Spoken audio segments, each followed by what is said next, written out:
Devarim chapter 16. Observe the month of Aviv and keep Pesach to Yehovah your God. For in the month of Aviv, Yehovah your God brought you out of Egypt at night. You are to sacrifice the Pesach offering from flock and herd to Yehovah your God in the place where Yehovah will choose to have his name live. You are not to eat any hametz with it. For 7 days you are to eat with it matzah, the bread of affliction. For you came out of the land of Egypt in haste. Thus you will remember the day you left the land of Egypt as long as you live. No leaven is to be seen with you anywhere in your territory for 7 days. None of the meat from your sacrifice on the first day in the evening is to remain all night until morning.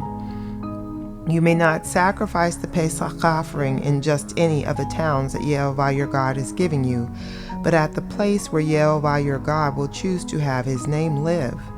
There is where you are to sacrifice the Pesach offering, in the evening when the sun sets, at the time of year that you came out of Egypt.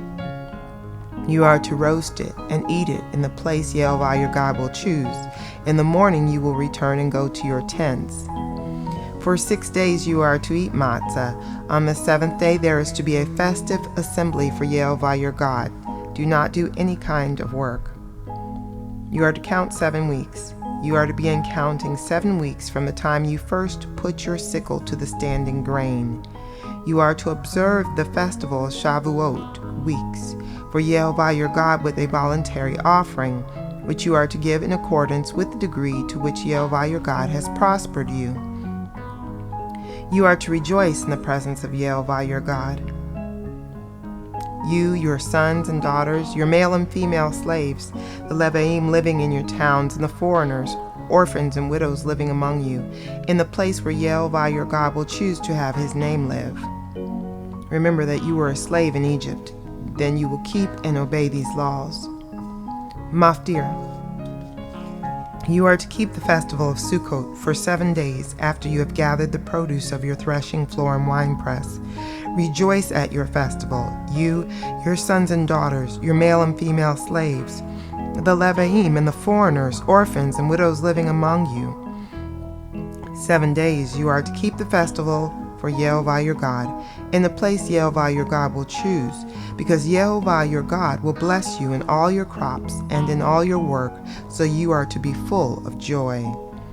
3 times a year all your men are to appear in the presence of Yehovah your God in the place which he will choose, at the festival of Matzah, at the festival of Shavuot, and at the festival of Sukkot. They are not to show up before Yehovah empty-handed, but every man is to give what he can in accordance with the blessing Yehovah your God has given you. You are to appoint judges and officers for all your gates in the cities Yehovah your God is giving you, tribe by tribe, and they are to judge the people with righteous judgment. You are not to distort justice or show favoritism, and you are not to accept a bribe, for a gift blinds the eyes of the wise and twists the words of even the upright. Justice, only justice, you must pursue, so that you will live and inherit the land Yehovah your God is giving you. You are not to plant any sort of tree as a sacred pole beside the altar of Yehovah your God that you will make for yourselves. Likewise, do not set up a standing stone. Yehovah your God hates such things.